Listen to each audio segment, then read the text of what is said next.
Welcome to the official Skyweaver live stream. It's week 3 here at the Skyweaver live stream. Set review week. On Monday, we went through all these 0 and 1 cost cards. On Tuesday, we went over the patch notes and tested the patch. Today, we will continue the set review at 2 mana. Note that the set review is split between patches, so it's kind of funny in that it might not be a total set review in that there might be new 0 or 1 cost cards from the patch or something that changed, but change is inevitable, and we change often, so welcome to Skyweaver. I'll just tell you about the design. Oh yeah. Lots of games played last night. Sweet. So, 2 mana cards. What are those about? 2 mana is double the cost of 1 mana. 2 mana is a very important mana step. There's a lot of 1, 2, and 3 mana cards in this game because that's kind of just what the ramping mana dictates. Is you need a lot of cheap options. So Fist of Flame has changed recently. I think, though, not quite in the very last patch. But it's 2 mana, banner, give target unit flames. Flames, of course, we can mouse over it and see. But at the start of your turn, Flames does 2 damage to this character. So I've seen them do it. They Fist of Flames their own character. So they give their own unit flames, because they don't know what to draw back yet. But this is a negative enchantment. We're very much hard at work on improving the readability of enchantments versus spells, and likely the readability of negative enchantments versus positive as well. We're working on it. So Flames used to be, the OG original Flames design was at the start and the end of your turn, do 1 damage to this character. So it did 2 damage to a character in a turn cycle, but in 2 1 damage pieces, which meant that Flames didn't hurt armor units. And one thing I've learned about this game is that armor is powerful, and it doesn't need the help of ignoring Flames. So I changed Flames to only trigger on upkeep and do 2 damage, and I added Wither. So armor still has the effect of Flames. You still don't really love flamesing an armor unit, but at least you have the option. There's something I like about this game in that, like, 1s of damage feel very different from 2s of damage, which feel a little different from 3s of damage. And I've made the mistake of printing 3s of damage in like a repeat effect or some sort of ramp effect. So like original Zam, which you probably don't even know what Zam is if you're new, but yeah, there were a couple, or original, I did some 2 ramps that I should have done, like original Engine Blade, original Gladiator, oh man, the original Hulk Shark. Yeah, so it's funny how something about the numbers 1, 2, and 3, the magnitude of difference between just those 3 numbers in this game in particular, and the way we balanced it in our keywords so far has felt really nice. Like going from 1 hero attack to 2 hero attack is nice, but then going to 3 hero attack is even better. The numbers are just working out in a way I'm satisfied with. Alright, fun guy. Oh, you know what? Look at that. We're not even on the right build. Oh, we are on beta. We're on the live build, which, this is where we were on Monday. So this is the same patch that we were reviewing on Monday, but I'm going to cheat because I know the fun guy has been changed, so I'm going to go to our stage environment, and we can do the set review there, which I believe the stage environment is going to make its way up to live today or tomorrow. But hey, you get the inside scoop here on the official Skyweaver live stream. I was gonna, I screwed it up. There we go. Here we go. The official Skyweaver live stream. That's the kind of thing we do here. Okay, 2 mana only. And show me all of the 2 mana cards. So because we're on stage, I don't have all the cards unlocked, so you'll see some of these look locked. Forgive me. I'll just mouse over the one I'm on. Oh, and that'll give you the keyword text too. Although maybe you have a hard time reading the cards because I think my what do you call it, resolution could be better for you. I'm not sure. Let me know if the resolution's odd. So, Fun Guy. 2 mana, 1/3. Yeah, so you can see it was a 1/4 on live. What's coming back is the 1/3 guard lifesteal. When it dies, it does 1 damage to enemies, and you add 2 Doomshroom to your deck. Doomshroom, of course, is a big, scary mushroom. 5 mana, 3/6 guard wither. When it dies, do 1 to enemies. So I just removed the do 1 damage to enemies from Fun Guy in exchange for an extra point of health. And I liked the way that simplified Fun Guy, but then it played kind of boring because the death trigger didn't actually have an impact. I like the do 1 damage to enemies on Fun Guy because it makes you always see that Fun Guy just died because there's some sort of effect that's visceral. Although you could probably, with the proper animations, you'll probably be able to see Doomshrooms added to your deck, so that might not be as big of an issue going forward. But I also like that Fun Guy foreshadows the role of Doomshroom with that 1 damage, so that, like, the old Fun Guy without the 1 damage spread was like, what deck wants that? I don't know, I guess a deck that wants Doomshrooms? But now, it's back to, oh, what kind of deck wants Fun Guy? It's a deck that likes units that do 1 damage splash to enemies. Like, you value the 1 damage splash. And so Fun Guy mirrors that role that the Doomshroom has. And I like that. I also like just the small amount of teaching that happens, where Fun Guy has lifesteal and Doomshroom has wither. And so you'll learn the difference between those two with an AoE just through this 1 card interaction. So Fun Guy will gain you 1 life by hitting the enemy hero with the do 1 damage to enemies, or if they just punch it or whatever. Like, I've actually found that a 2 mana, 1/3 guard lifesteal, that lifesteal it makes me not want to attack Fun Guy because then they get like double points. But you should probably still just attack Fun Guy and kill it. Unfallow has been Unfallow for a while. So Unfallow is very similar. It's 2 mana, return your dead 1-cost units to deck, draw 2 1-cost units. It's very similar to a different card that's at 2 mana that I think is still here. Cross-Reference. Cross-Reference is the spell version. 2 mana, draw 2 1-cost spells. I kind of don't like the Cross-Reference. It's so simple, and Unfallow has like an extra line on it. But so far, I think they've played fine. Like, I think it should be a little harder to recur spells, possibly. So, like, I don't need the cross-reference shuffling in a bunch of hollow 1-cost spells. That's kind of weird. But I do like the trade-offs you're making when you're using Unfallow. So I like that Unfallow in the early game, before you have any dead units, you can just play it for 2 to draw 2 1-cost units, which is a card I could probably just print. 2 mana, draw 2 1-cost units. It'd be a good card. And it is. Unfallow often does that job really well. But I like that for some decks, they might care about a particular 1-drop quite a bit. So not only does Unfallow help them find that 1-drop if they really care about it. For example, we covered Martyr of Light last sprint. We covered Martyr of Light last stream on Monday. That is a very important 1-mana unit for light decks. And so you might want to Unfallow for it early because you really want it. Or if it dies, you want to Unfallow and get it back. And there's kind of a little bit of a 1 mana cost play pattern, like a deck that cares about having a lot of 1 mana cards, and so Unfallow is there to kind of help them. The whole like return dead 1-cost units to your deck though is funny. One thing I've really liked about it is in the late game in certain decks, you'll see this in like random deck, or sometimes you'll build a deck and construct it with Unfallow, you'll cast it in the late game, and then you realize, oh no, I just shuffled a bunch of Snecks into my deck, or just a bunch of bad 1-mana cards, and so your opponent might be in fatigue, maybe you're in fatigue, and you just shuffled 6 1-drops into your deck.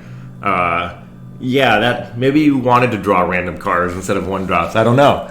So there's a little bit of a drawback to Unfallow in certain situations where you don't want to shuffle those cards back in, and that to me is a nice counter tension that kind of pushes you to cast Unfallow early. Like, you don't feel like you want to hold Unfallow the whole game, even though it is shuffling cards back into your deck. Sometimes those cards can really feel that way. So I don't know. I like where the total package of Unfallow has shaked out, even though it, as a designer, when I look at it, it kind of looks a little like an unintuitive pairing. But it's played well. It's supported good archetypes and that kind of thing, so I'm into it. Waneblade got a little bit of a nerf. It was 2 mana, give target unit +3/+1, and Wither. There was a weapons nerf, so it's just +3/+1. To be honest, I'm looking at Waneblade, and it kind of looks like a metal card because it's so simple. But I love the art on Waneblade, and it feels very dark. And it works well with the Scythe Mantis. I feel like it fits there. And so, in general, Waneblade is played fine as a dark card, but it was kind of a circuitous route to get here. Because if you had just told me, months ago, 2 mana +3/+1, I'd be like, yeah, it's a metal card. But it's played well as a dark card. I think it works. The +3/+1 is pretty aggressive and damaging, and also it's funny. Dark cards can often have low base attack, and so something like a Waneblade kind of helps out. Anoint and Flame. This one's cool. Give your hero Banner and Flames for 2. So you give yourself a Crown of Flames, and you get permanent Banner on your hero. And I like this Banner on your hero thing. It used to just say give your hero +1 attack. What I like about giving your hero permanent Banner is that it's clear because it uses the same Banner UI. So assuming that we have good Banner UI, it just works here. And then, so it communicates to your opponent. If it didn't say Banner, it just gave permanent +1 attack, it's easy to forget where that came from because it's not visual. And then also, because it's Banner, there's Banner counterplay available, so something you can change the hero, and change says can't have keywords, so that'll lose Banner.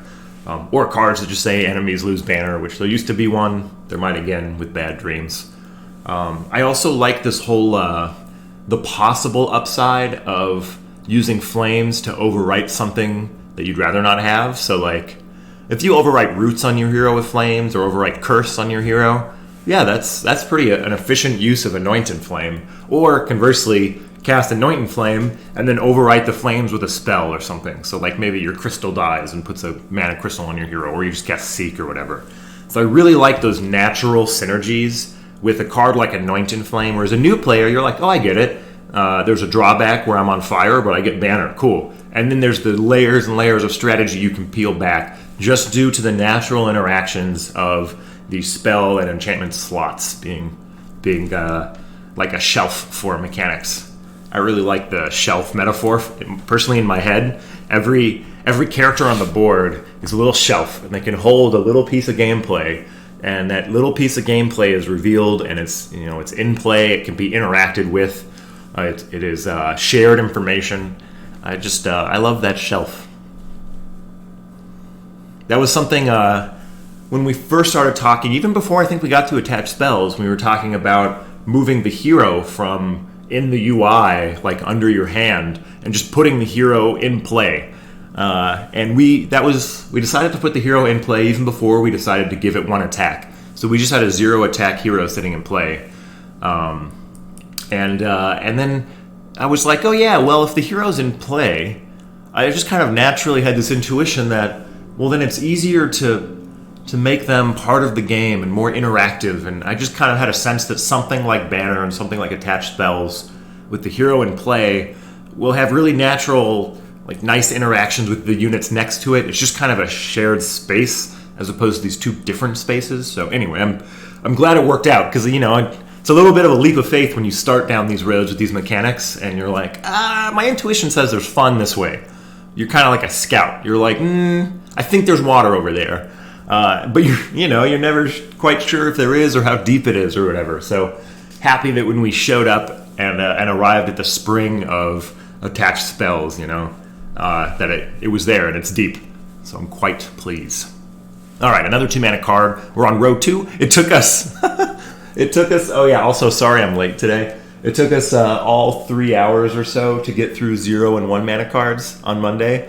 So I'm going to try to get through the whole set this week, but yeah, I like to talk, so here we are. I like to talk about my cards at least. Chinook, 2 mana. 2 mana, draw 2 fire cards, do 2 damage to allies. So the original, I like showing the history through cards. Excuse me. So certainly,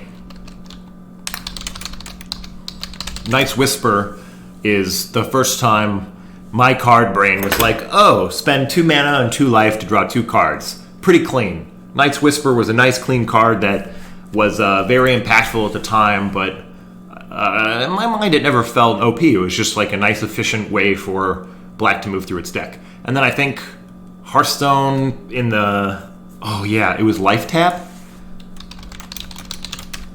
I think they just straight up... Whoops, life tap.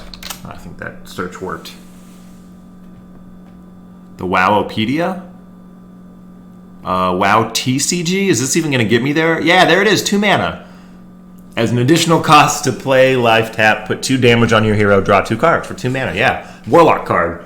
Life tap, of course, has since become the Warlock hero power, which is pay 2 mana, pay 2 life, draw 1 card, but it's repeatable. Anyway, this whole, like, spend life to get cards is a kind of a fundamental exchange in card games that you can make, exchanging one resource for another. And in Magic, it tends to be something that the black mechanic does with like Night's Whisper, or one of my favorites is Phyrexian Arena. It's just like, look, each turn you can spend life to draw an extra card.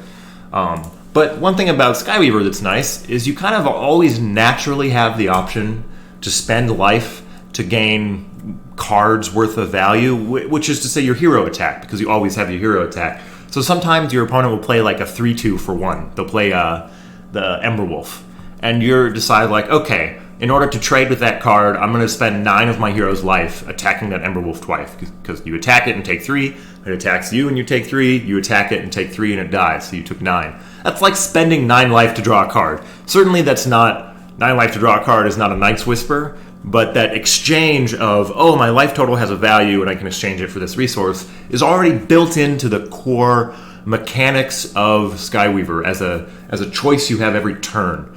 Certainly in Magic you have the choice to spend your life strategically, but not like tactically through like literal mechanics, if that makes sense. So anyway, Chinook is kind of like a Night's Whisper in a game that already you can spend life to draw cards, but it's got a couple extra twists to it.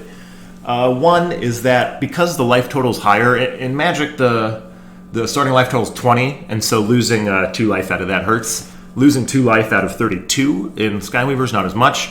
So I wanted to make the drawback a little hotter.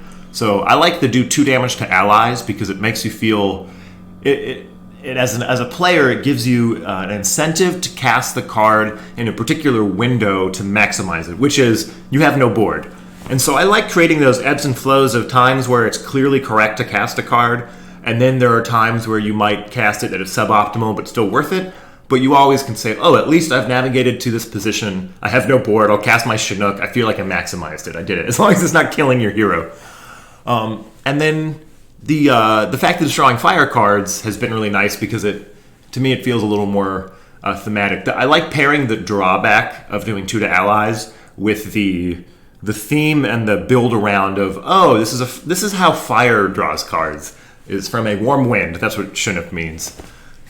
So to me it feels pretty fire. You might hurt yourself to get burned. You play with fire, you get burned. Yeah. And then there was one other. Oh yeah, the order of these 2 mechanics is kind of funny to me. This is where we get really nitty gritty. But Chinook, you could write those lines in either order: draw 2 fire cards, do 2 damage to allies, or do 2 damage to allies, draw 2 fire cards. Sometimes the order is. Most of the time, the order to me is the what tells the best story. Sometimes the best order is the one that works out the best for the player. Sometimes the best order is the one that just reads the best. Or sometimes the best order is the one that just fits on the card the best. These are all the things you have to consider when ordering things.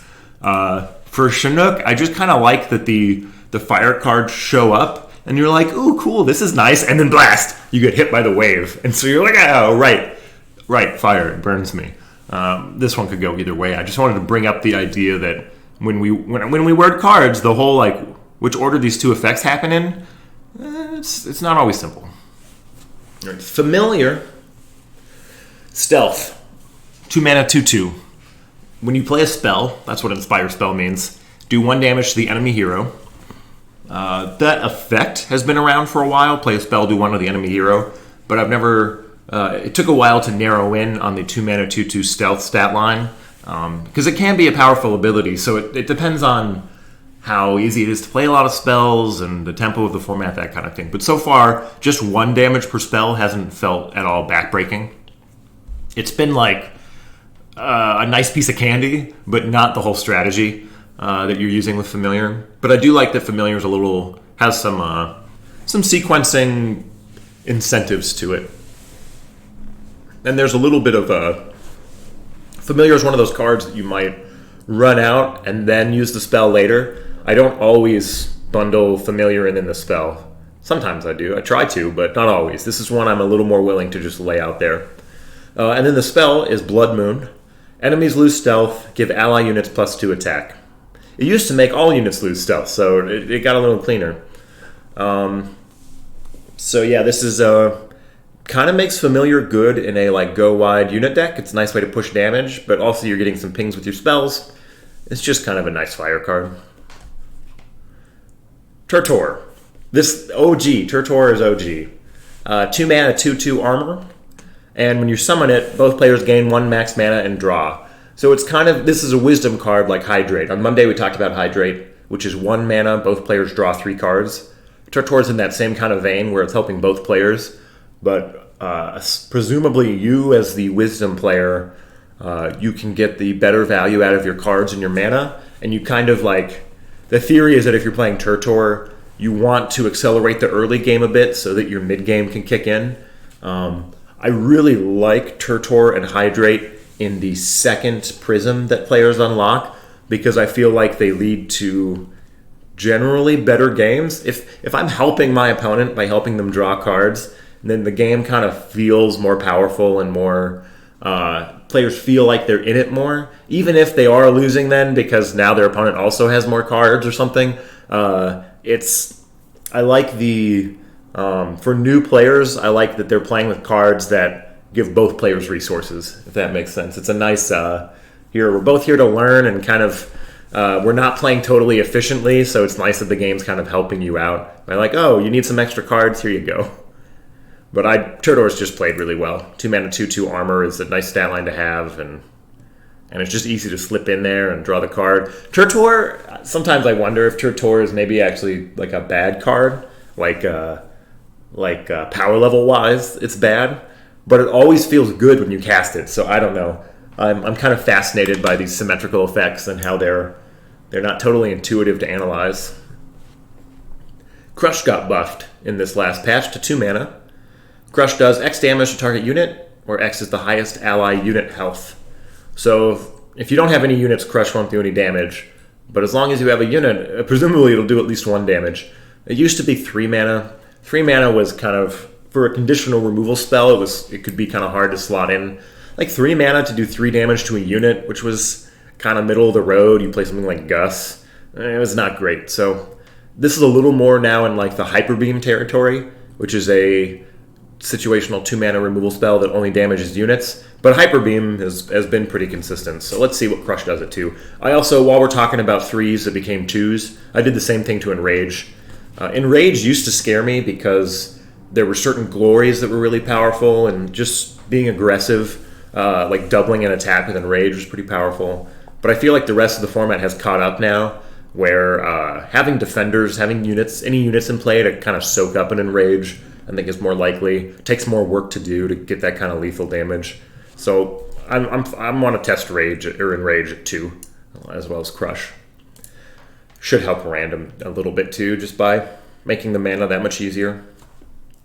Whisk Away has been in here for a while. The original Whisk Away. My goodness, can you even... you would never guess. Maybe you would. The OG original Whisk Away was 1 mana, and it stole a 3 or less cost unit to your deck. So your opponent would play a 3 mana unit, and then for 1 mana you would not only get rid of it in a way that doesn't trigger death, but then you'd steal it to your deck and then beat them with it later. It was good, but yeah, the card has been moved around a couple times. There's a cow in the arm. So now it's 2 mana, and it just puts it back in the enemy deck. And this is really, I mean, Whisk Away, if you want to get into the history of it, is basically a smother. This was my first Whisk Away experience, but not this smother. Mine was the OG smother in Onslaught. Hold on. Onslaught smother. There we go. Destroy target creature with converted mana cost 3 or less that can't be regenerated. This whole, like, attacking the unit's cost as opposed to its stats is something that I actually enjoy. I think it matters that you respect the cost of cards. It also matters that in general you respect the stats, like the attack and health of cards. So like I'm less interested in playing printing like a cheap removal spell that's like kill a unit with cost 5 or less. I kind of want 3 or less to be the break point of vulnerability for units. So if the idea is that say there's a really good 1, 2, or 3 mana unit in the meta game, or a few, and the meta starts to revolve around those really cheap units, cards like Whisk Away become more valuable. And the old Whisk Away that stole to your deck became Bogey Bogey, which Bogey Bogey is probably in here? Yeah, Bogey Bogey. Bogey Bogey is a 2 mana 3/2 Wither, and it moves target 1 cost or less unit to your deck. So you still can steal enemies based on a cheap cost, but only their cheap units, their 1 cost units. And this is part of the whole, cheaper units can be inherently fragile just by being cheap. And I kind of like that dichotomy where being cheap and costing less mana is inherently a valuable thing. And so I like that inherently valuable cost is offset by a little bit of fragility in something like Whisk Away or Bogey Bogey. And what I find it really helps with against certain metas where you might play like a 1 mana unit that keeps buffing itself turn over turn over turn, something like that. Or they keep buffing it. They're like, oh, give it armor, give it +2/+2. I like that if someone gets overzealous buffing a cheap unit, that these cost hosers can kind of swoop in and provide a counterbalance of the meta to that. So Whisk Away is doing that counterbalance. And the fact that it returns to deck, that it skips the whole the death phase is part of that, where Whisk Away is there to help if there are shenanigans afoot with cheap units. And so Whisk Away gets them out of the way. But then I like that there's a little bit of that, a little bit of I like a gift back to the caster, where like, yeah, look, I spent 2 mana to get rid of your unit. I didn't trigger its death effect, but the unit goes back in your deck. If you really care about that unit, if you really care about its effect for some reason, you'll get it back.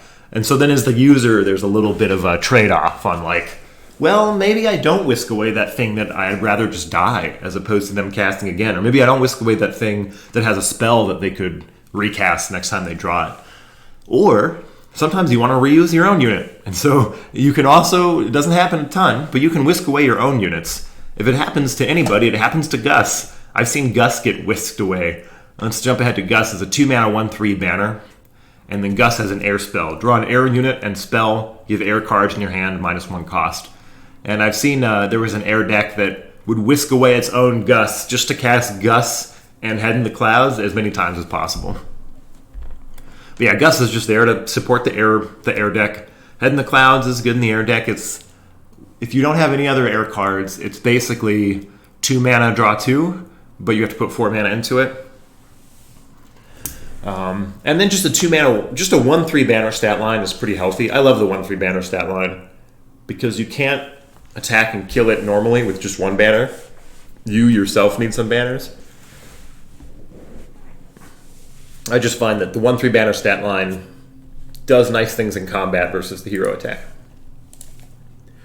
Embark is a weird one. This is the one that new players mess up, I think, most often, because it takes them a couple casts to realize that roots and +2/+3 is not worth it to give to an enemy if you're also giving them roots, just because roots can be removed so easily.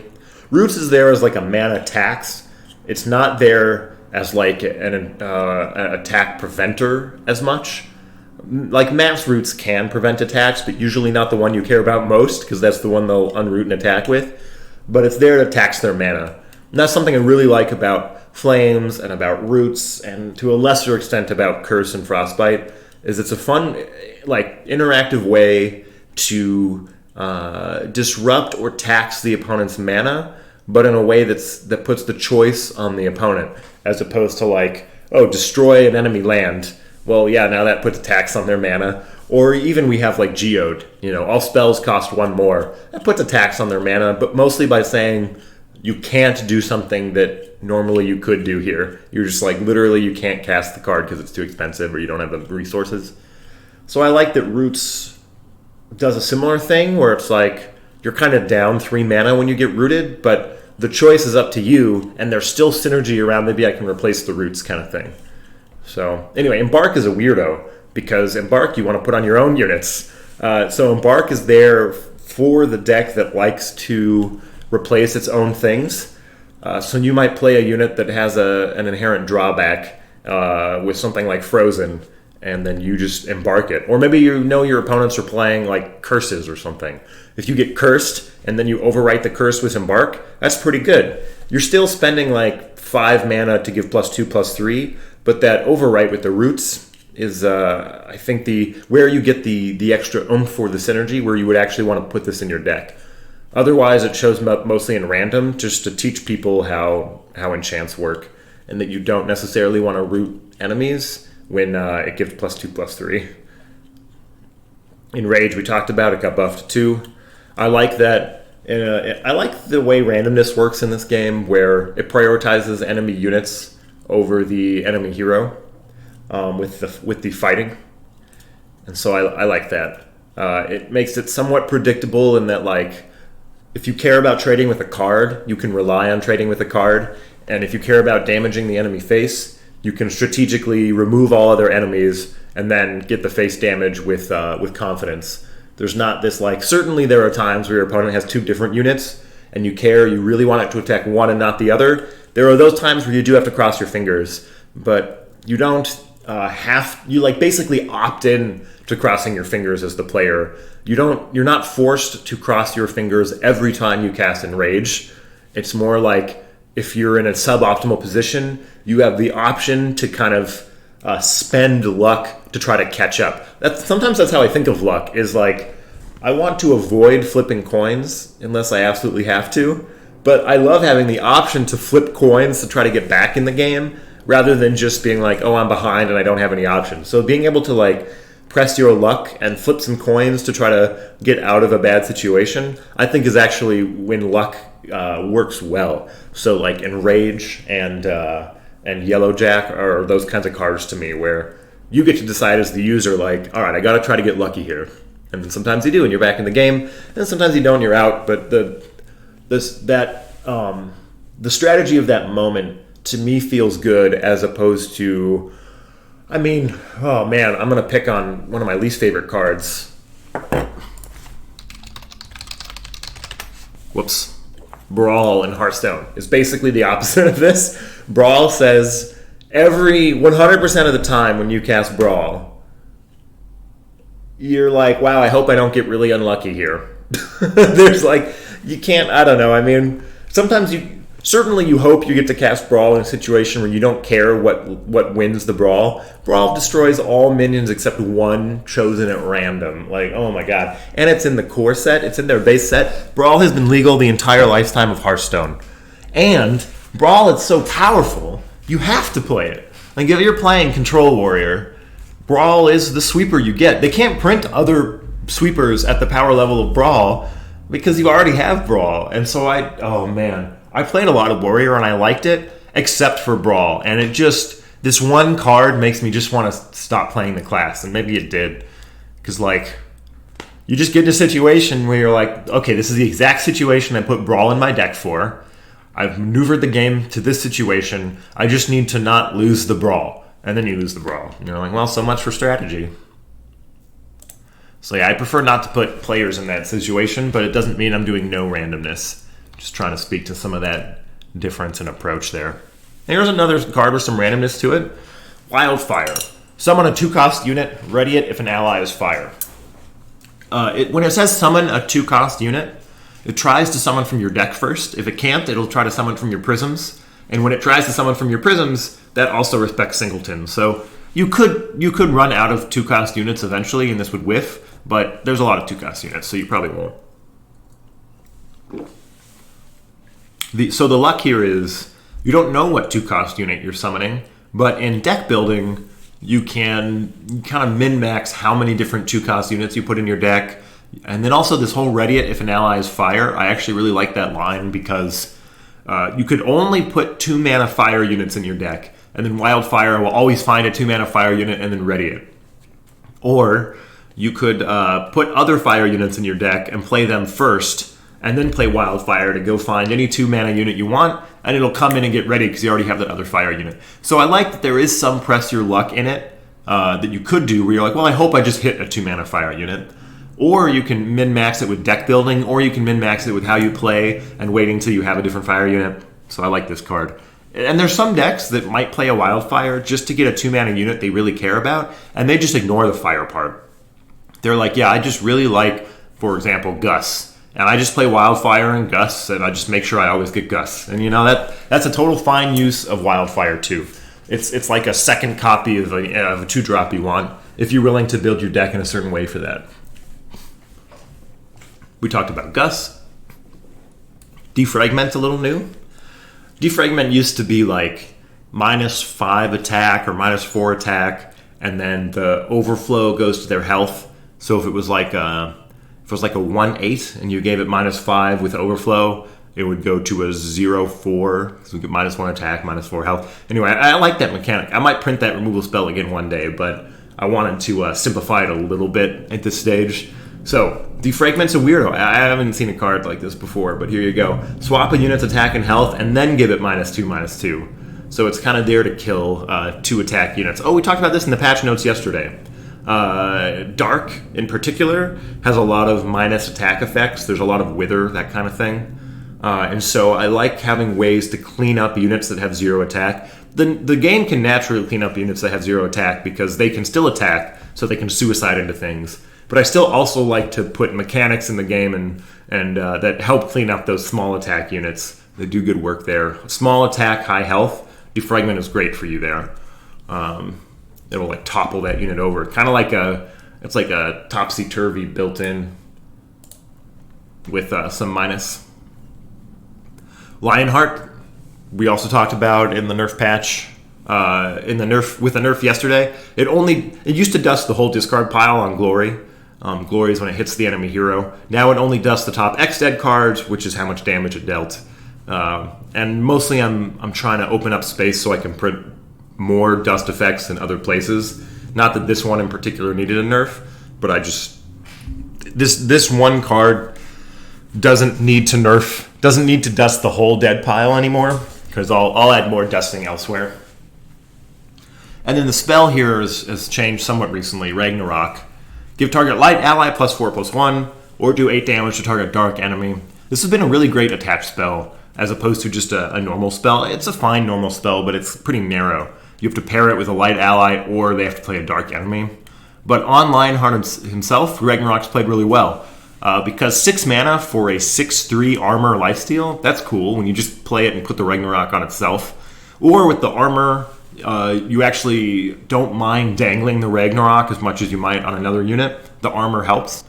And then I just like the clean counterplay of killing a dark enemy, because sometimes they play a dark enemy like the Beast, or just a big dark unit on curve. And I like that there's something in the system like Ragnarok to kind of punish those healthily statted dark units. I kind of like that natural counterplay there. So we don't have a lot of elemental hate right now. We have possibly only Ragnarok and maybe Scorched Earth. But I could see more of that kind of thing coming in. But I don't want to print like do 8 damage to a dark enemy or kill target dark or fire unit and it does nothing else. I'm like, no, I don't want to quite go that narrow, especially without sideboarding or whatever, especially with random deck as the main format. But I like that Ragnarok, at least as an attached spell, is at least always has an option to target Lionheart. It used to be able to target any ally and give +4/+1. Anyone could hold the sword. But then it became this weird buff tool for buffing metal units with armor, and I just didn't like the play against, where just leaving that dangling, +4/+1 to anything, was too scary. But at least this is a little more predictable. If you leave that Ragnarok sitting on the board you have a much better idea of where that buff is going. Potion Seller is a cool one. This Potion Seller is one of our OG most powerful cards. For a time, it was like a 1-mana 1/4, I think. And I think our early game stats have calmed down to a point where 2-mana 1/3 is certainly understated and fragile, but sliding this out on your first turn, you have a decent shot of untapping with it. But Potion Seller is often one of those, like, I really need to kill this. Although, if your opponent doesn't put a unit into play and your Potion Seller finds a removal spell, I've seen that happen a lot, and you just kind of lose that potion, and then your Potion Seller takes the hero attack, and so it's not entirely predictable what potions you find. But if you build your own deck, well, then you can put potions in there like Fish and See-Through, potions you always want to cast. And so that's how I like to use Potion Seller. Just ride that value. Hyper Beam is just a removal spell. Do X damage to target unit, size of the enemy's hand. I like that it's a damage spell that only cares that it's a damage spell that can only target units, because you can do like sudden impact. Sudden impact, which is it deals damage to target player equal to the number of cards in that player's hand. So in Magic, that could do 7. That's the max hand size. Although if they draw cards in their own turn, you could do more. But I didn't even notice sudden impact was an instant. But it only does face damage. It only does damage to players, what makes it pretty narrow. It basically makes it something that either kills you or does nothing. But I like the counterplay of punishing decks that like big hands, because there's also a play pattern I've built into Skyweaver of the big hand deck. Decks that like to have a big hand, so they will cast something like Hydrate to make both players draw. Then they'll cast something like Orchid to buff their hand, and then Thought Leader to buff their hand, and then Jakinsu to gain life equal number of cards in hand, or even Gift of Aya to do that. So I like that if over here there's a deck that's like, I love having a big hand, then a card like Hyper Beam comes in and is like, okay, well, I'm good against big hands. If you play a unit, I can probably kill it. But in just the average game, I like that Hyper Beam to do 2 or 3 or 4 damage is pretty consistent, but you feel an urgency to use it when you can. That's something I like about Hyper Beam, is sometimes you can print removal spells that, like, your mission is to hold on to them as late as possible until you absolutely have to use them. Whereas Hyper Beam, you feel okay as a user just running it out there. Because you're like, I don't know how many cards they're going to have in their hand next turn, but I know how many cards they have in their hand this turn, and I just want to guarantee the kill. So that's something I like about the mechanic on Hyper Beam. It also is just a clean 2-mana removal spell to kill units, but because that's all it does, it's not particularly, even though it's a counterplay punishing card, it's not particularly devastating. It's just a 1-for-1 removal spell that still cares about spell shields and still triggers depth effects and that kind of thing.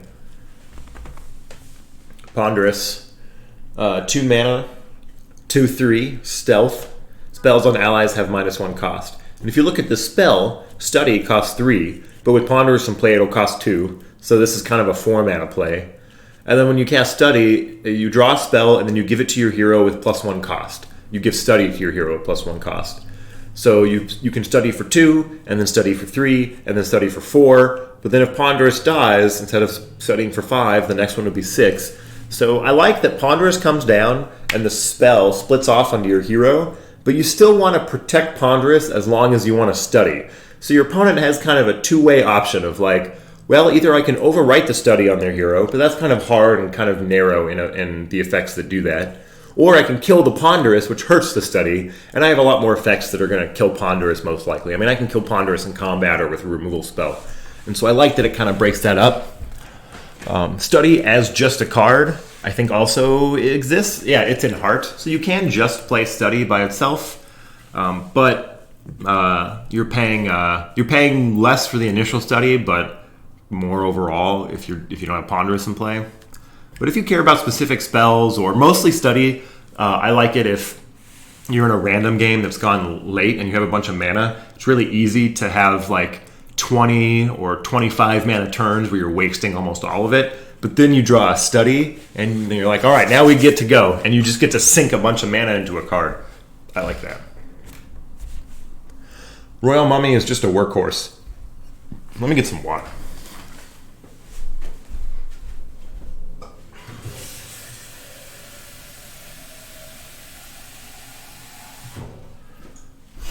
Royal Mummy is just a workhorse. 2 mana, 2/3 guard, wither. When it dies, give you hero +3 health. Look, if you care about blocking and living, Royal Mummy is there to help. Otherwise, a 2 mana, 2/3 is not particularly threatening or aggressive, but definitely there to protect you. Sometimes I think that Royal Mummy is too good. Like, there's just the total numbers on the Royal Mummy are really good, but I don't know, sometimes guard, wither 2/3 with some life isn't that impactful. I can't tell.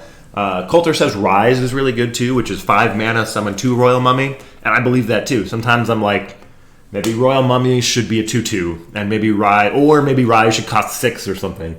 But so far, certainly good numbers, but it hasn't felt overpowered, but I'm keeping an eye on it. But it's just there as like, look, you're the light deck or your control deck, you just kind of want a little blocker. Royal Mummy just shows up and does work. All right, I'm going to take a very small break here. I'll be right back, though. There we go. Be right back.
Welcome to the official Skyweaver live stream. All right, I'm back.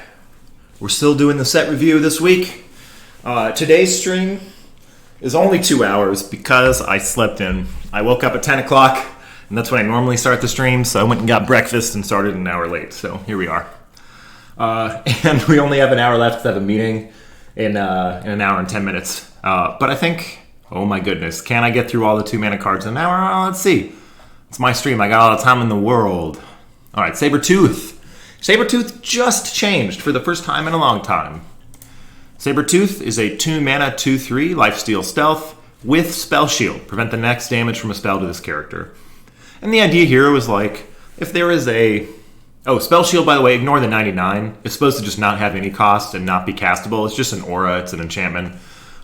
So it just has a passive effect where the next time a spell damages Sabertooth, spell shield gets consumed and the damage is prevented. And then you can damage it with another spell. So the idea with Sabertooth is like maybe there is a format where there's a lot of spell damage control kind of thing, and a Sabertooth comes in and it's hard to fight because it has stealth, and it's hard to kill because it has spell shield, and then the lifesteal is there to make it hard for the control deck to race you or get their kill condition going. So that lifesteal feels nice. But it was a 3/2 for a while, and the 3/2 was actually kind of vulnerable and would often die in combat or die to like a hero banner or something like that. And Coulter suggested a 2/3, so let's try it. I think a 2/3 is actually going to be better at the role that it serves because it's just less valuable to normal combat, especially banner. So excited to try the 2-mana 2/3. Starfield. Starfield is 2-mana 1/3 stealth lifesteal. Glory, draw a spell onto this with -1 cost.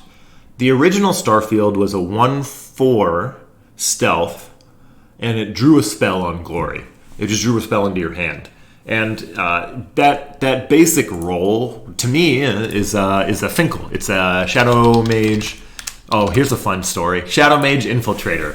Not this one. We got to show the OG, the Odyssey Shadow. I started playing basically during Odyssey block, but really Onslaught was my first major set, which was the first set after Odyssey block. So a lot of my like historical card influences come from that era, because that's when I first started seeing Magic cards. Anyway, Shadow Mage Infiltrator was the first Infiltrator in my mind of hit the enemy player to draw a card, and this was designed by John Finkel, who won the Invitational. And fun fact, my first max level World of Warcraft character was named Finkel, not after Finkel Einhorn, which is a thing that people expected in World of Warcraft. No, named after John Finkel, the best Magic player in the world at the time. Possibly even still the best Magic player in the world, but certainly at the time got my vote. So I want a Shadow Mage Infiltrator, so I made a cat. So this cat draws the spell onto itself, which I like. It's basically a nerf. And it also, because it means that like, if you want to get value out of Starfield every turn, you have to be casting the spell that it finds, but you don't always have control over the spell that it finds, and so it restricts your strategy a little bit more, as opposed to just drawing a card every turn was kind of, you wouldn't not do it, and it didn't really change your choices much other than just giving you more and more value. And then the lifesteal I really like on glories, because it makes you feel like even if you don't care that much about the glory, you're always like, yeah, I'm getting the life though, I'm doing the right thing, I'm using my numbers. So the lifesteal is there to just, I don't know, it makes me feel that much better about hitting the glory, even in situations I don't care about the glory. And it just kind of, it also, an effect like lifesteal to me is a choice simplifier, where you're like, sometimes you just want to go face anyway, and you're just kind of looking for an excuse to do it. And lifesteal is like, you want to go face, right? Right? Face damage, right? And you're like, okay, lifesteal. All right, I'll hit him in the face this time. You got me. And you punch him in the face, and you feel smart, I like that. I like making people feel smart. Okay, Psyche. 2-mana 4/4 guard. Summon, the enemy draws a spell. So this is weird. Already we have a 2-mana 4/4 guard, which is above curve, and it has this drawback of giving the enemy a spell. Weird card, but we could just print that card, but I gave this thing a spell. And really the reason I gave it that effect is because of the spell. Ego Eyes, 4 mana, dust your hand, draw until you have as many cards as the enemy. So, Ego Eyes and Psyche is meant to be in a deck that wants to play like lots of cheap cards and empty its hand. and then try to refill its hand. So there's a card like Pandora that draws up to 3 cards in your hand at the end of each turn.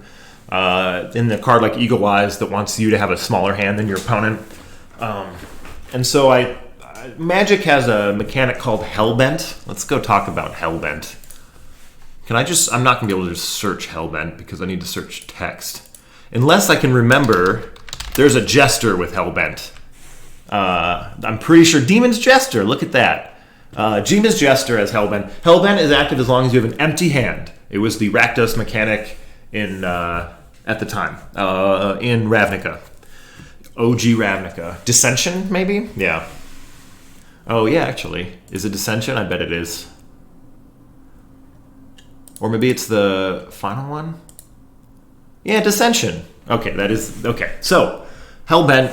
I like the incentive or the play pattern of Hellbent, where there are some decks that want full hands, and then there are some decks that want to empty their hand. And so rewarding the decks that want to empty their hand for having an empty hand seems fine. But the difference between having 1 card in hand and having 0 really sucks, because then you're either on or off. And then also, like, sometimes you're like, I did it. I got down to 0 cards in hand, and then they just kill the thing that cares about it. So not only did you just lose the reason you went down to 0 cards in hand, now you have 0 cards in hand. So you're in a really bad spot. So I like to pair the play pattern of play out your hand with a reward that then refills your hand. Basically a reward that counteracts. It's like, good, you completed the quest of having no cards. Now you get some cards. So Psyche and Pandora are both in that vein. This is also one thing I like about the attached spell system is that as a total package, Psyche basically costs 6 mana. You get 6 mana worth of value out of it. You have a 4/4 guard. That's pretty legit. And I like that the summon always lets you get that 1 extra card out of it because you give the enemy a spell and then you can Ego Eyes. But it does cost 6 total mana, which to me is healthier than... There's what is it? Hearthstone Paladin. Draw until as many cards as opponent. Will this get me there, Google? Divine Favor, yeah. 3 mana, draw a card until you have as many in hand as your opponent. And this is doing that thing. It's saying, hey, empty your hand and then refill it. But in a way that, like, for only 3 mana, your opponent doesn't have a lot of room here to... I don't know. I just feel like Divine Favor is too cheap sometimes. We're like, you're playing a full real game and you're trying to trade value and stay ahead, and then they just empty their hand and then play Divine Favor and draw 7 cards or whatever. And it's just, to me, it was a little too easy. So I like pairing something like the Divine Favor effect, which I want to incentivize. But 1, I like pairing it with a 2 mana unit and a 4 mana spell, so it's 6 mana total. But I also paired it with this Ego Eyes part, which requires you to dust your whole hand and then draw until you have as many as the enemy. So you can't just hold on to that 1 card that really matters and then draw the rest of the ones you need. Like, this is saying, no, you have to get rid of what you have and then draw up to as many as the enemy. And I like that extra cost. To me, that makes it feel more fair. Like, my opponent has bought into having as many cards as me, but they don't have the advantage of being able to position as well. So I like the total package of Psyche. It's a weird card, but it's trying to help out a couple different decks and provide an effect that can be hard to provide in a fair way. Frost Adept is just a workhorse, 2 mana, 2/2 Wither, with a 1 mana Wither spell that gives Frostbite, does 1 damage. I like 1 mana to do 1 damage with, and then give it Frostbite with Wither, this Icy Touch. Because, like, 1 mana to give -1/-1, you'll play Scar. We looked at Scar on stream on Monday. But it's not great to just do that. But I like that the Frostbite in combination with your hero attack, in combination with the Wither, you feel like you're using 2 actions and you're using a card, but you can, like, do 1 damage, Frostbite, attack with your hero, 4 damage total, and your hero takes 1 less because of the Wither. It just kind of has satisfying... Frostbite in general has these satisfying combat moments of... especially with Frostbite with Wither. Anyway, it's been playing well, but Frost Adept is just a workhorse. It's just there to hold a removal spell and give you some stats. And also, I mean, mostly, like, this art is a wizard with a spooky blue hand, and then this spell art is a spooky blue hand. So, like, I don't know. You make the cards. It just looked obvious to me, so here we are. Spooky blue hand guy gets spooky blue hand spell. I am smart. Beloved. 2 mana. Give a target plus X health, where X is the number of characters. That counts your heroes. So even on an empty board, Beloved is here. Here's plus 2 health. That's because everyone loves you when you cast Beloved. Everyone's like, yeah, you. We love you. And here's a health. But man, you can have on a big board, if both boards are full, Beloved will heal for 17 health for 2 mana. What a dream. I like that you can build around your own Beloved just fine and play a lot of units and get a good effect out of it. But it's also a nice counterplay to enemy that have full board, to strategies that try to swarm. It's a fine line on how to punish an opponent for doing well. So like having a full board usually means like you're doing it, you're doing well. I'm proud of you, buddy. But punishing them for having a full board can be hard to do in a fair way. So I'm going to go pick on Hearthstone, and I don't think this was a fair way to do it. Spreading Plague. Spreading Plague with 6 mana, and you summon a 1/5 Scarab with Taunt for every enemy minion, and they could have up to 7. And so the difference between Spreading Plague generating literal 0 1/5s or generating 7 1/5s, that's for 6 mana you get 7 attack and 35 health out of it. Just the scaling on Spreading Plague, the way it punished your opponent was so brutal. Like, if your opponent played a board full of 8/8s, Spreading Plague is basically just a fog. The 8/8s all attack and kill it. If they played a board full of 1/1s, oh my god, Spreading Plague generated so many more stats than they did. It's insane. You get so punished. So I still want cards that punish full boards, and mass removal spells are just a natural way to say, hey, you have a full board, I killed them all. You don't need to like punish them even more by piling on a bunch of stats on top of it or whatever. So Beloved is one of those cards that punishes them from developing, but only 1 health per unit you play. Like, that's not going to outscale even them just playing 1/1s. Like, it's usually still worth your opponent's best interest to have those units. Not always. It can sometimes maybe feel a little unfair. You're like, oh, I developed, and then they Beloved, and maybe I shouldn't have developed. I don't love that feeling. But this, to me, is in a very safe and fair area where it's just health. It's just 1 health per character. That's not too bad. Beloved, of course, is on Rock, Bard Rock, which is a 6-drop that eventually we might get to. Who knows? Lightning Vial, 2 mana. Changed a little bit over the years. Well, it feels like years. Over the weeks, over the months. So Lightning Vial is 4 mana. Ooh, I'm going to lower my desk and try not to break something like last time. It worked.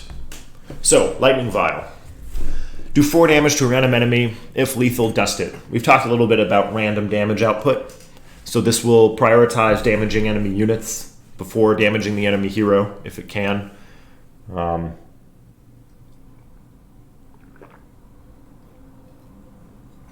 I like that I've played this in aggressive burn decks because it's 2 mana to do 4 to the enemy hero if they have no units. So I've played that. I like that 4 mana is a pretty nice chunk of damage where it'll kill something with 3 health and armor even. And so Lightning Vial tends to be a pretty consistent removal spell even though you don't necessarily choose the target. I like the way you kind of corral your own Lightning Vial and mostly get to use it in a predictable way. And then I like that the unpredictability of the targeting has the dust part as a, like, certainly the number on Lightning Vial is bigger than it should be for 2 mana, and that's because of the randomness. But I like giving the actual tangible effect of dusting the thing. So, like, look, if you've bought into the randomness and you've corralled your opponent, I'm going to reward you with, if you kill the thing you really want to kill with Lightning Vial, you can dust it. Getting your Totem dusted with a Lightning Vial, ooh, that's so mean. It hurts. It hurts. But I love that happens to people. So I like that's something I often think about is like, what do I get for this drawback? And sometimes what you get for a drawback is the answer can just be stats. For that drawback, you just get better numbers. But I find that that's a little underwhelming a lot of the time. It's not particularly strategic. You're just like, here's some numbers. But also, it doesn't feel as visceral. Like, I feel like when I read Lightning Vial, maybe I'll pick up on the 4 damage is a little higher than the usual rate, but I'm definitely going to see that, like, I like dusting things. And when I look at, let's go back here and look at Ego Eyes and Psyche. You read Psyche, and it has this drawback. Summon, the enemy draws a spell. It's a 2-mana 4/4, so it's overstatted. Without the spell that it has, you could just see, like, okay, it's a overstated unit with a drawback. But when you read the Ego Eyes, it gives you a reason for the drawback. Like, you see, like, I give the enemy a spell, but then with Ego Eyes, I kind of want them to have cards in hand, and now I can strategize around the drawback as opposed to just hoping that the stats are enough. And that's how I feel about Lightning Vial too. I can strategize around the drawback, but also I have this bonus that's not just numbers. Certainly there are going to be some cards that have drawbacks and where numbers are the benefit, but I like to think about as a reader of a card, like, that it makes sense, that when you ask why, there's eventually an answer. Spirit of Sleep, 2-mana 2/2 guard. When Spirit of Sleep dies, put enemy units to sleep and then give your hero Wing It. It used to say when it dies, exhaust all enemies, including the enemy hero, but that was also hard to track. Sometimes you would kill Spirit of Sleep and not know that it has a death trigger, and then you're like, why can't any of my units attack? I don't understand it, because they would just be exhausted, which was kind of hard to see anyway. So I like the thematic of it actually puts them to sleep. Plus we have the UI of the ZZZZZ, so it's pretty thematically resonant to, like, put them to sleep and they look like they're sleeping. There are also effects that care about enemies being asleep. So you could use Spirit of Sleep and kill your own Spirit of Sleep to put enemies to sleep, and then play like something we talked about in the patch notes yesterday. Banshee does damage to sleeping enemies, or Sudden Assassin does damage to sleeping enemies. So there's some synergy there. And then this Wing It that comes out of the Spirit of Sleep is kind of just an extra bonus where a 2-mana 2/2 guard is kind of fragile. You don't always care about the fog piece, but I just kind of have enjoyed the pairing with Wing It. It's something about, like, the fog plus the tempo ability. It's just a really flexible control combo tool. I just find that there are kind of odd, weird decks that like to slot in a Spirit of Sleep, but it somehow kind of feels natural in those decks. Sometimes you want to bounce your own units with Wing It, and Spirit of Sleep can give you the time to set that up. And it's an odd card, but so far it's kind of come together, I think. Sometimes this is one of those gardening versus architect cards. Spirit of Sleep was a gardened card. I didn't know where this card was going when we started down this road, but I like what we've grown. Whereas other cards are a little more architected, Kill in Twain has been around for a while. 2 mana, kill target ally unit, draw 2 cards of its element. This is just a skull tap. Kill an ally, draw 2 with some extra juice on top. Skull tap. Yep. Sacrifice a creature, draw 2 cards. That's skull tap. Which skull tap was, there's a skull clamp that was an artifact that was way busted. And so I think skull tap was trying to be like, hey, remember skull clamp? Well, here's a fair version of Skull Clamp. Oh man, Skull Clamp. What a card. Anyway, Skull Tap, sacrifice a creature, draw 2.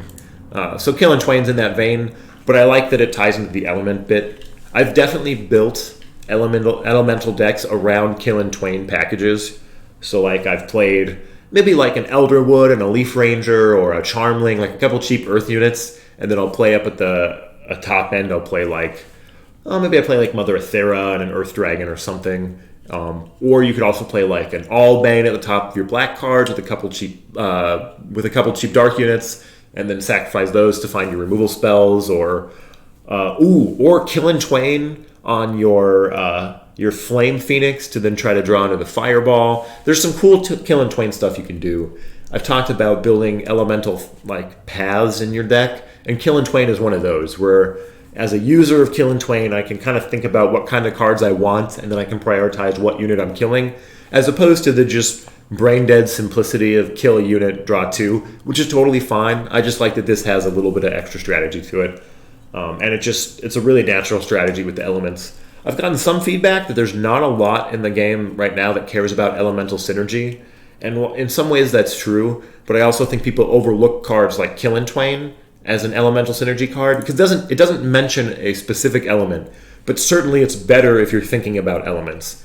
And so I like to build a lot of these like cards that get you to think about elements and start to build around a couple elements, as opposed to fewer cards that just say, put all of this element in your deck, and that's your deck. Like, we'll get there. Eventually, there'll just be so many cards that like, oh yeah, there's the all-dark deck, you know? But I'm not in a hurry to get there with only 300 cards in the format. So right now, I really like the elemental synergies that focus in deck building, that are flexible, that like when I play Kill and Twain, I feel like I'm playing a water deck because I thought about all the water cards I put in my deck specifically because they were water. But that doesn't mean that all of those cards care about water or that I have a card in my deck that like buffs water units, but I did care about water. Wing It, we've seen return target unit to hand, give it -2. I'm a little hesitant to just print. I mean, Hearthstone did sap. No, that's Magic. I mean, Magic, if we want to talk, had Unsummon. If we want to talk OG, the real OGs, just go to Unsummon. I think it was printed in Alpha. Yeah, Unsummon it from the original Magic set. 1 mana, return target creature to its owner's hand. Wait, what? Why do they have the original card text here? That's funny. Oh, Oracle is what we want. We don't want printed. The printed card text like describes the rules of what happens when a card is returned to hand. The Oracle text just says return target creature to its owner's hand. So that's the original Unsummon. It's an instant, has a lot of play to it. Oh man! So I'm going to tell a story. This is why it takes so long to review the set, because now I'm going to tell a story about a Magic tournament I played in. But so there's a card called Aether Burst. When I first started playing Magic, this is an Unsummon that costs 2 mana, but it returns up to X creatures to their owner's hand, where X is 1 plus the number of cards named Aether Burst in all graveyards. So the first Aether Burst bounces 1, the second Aether Burst bounces 2, the third 3, the fourth 4. It's a cool card. It's a cool effect, that whole build-up thing. This was a graveyard set.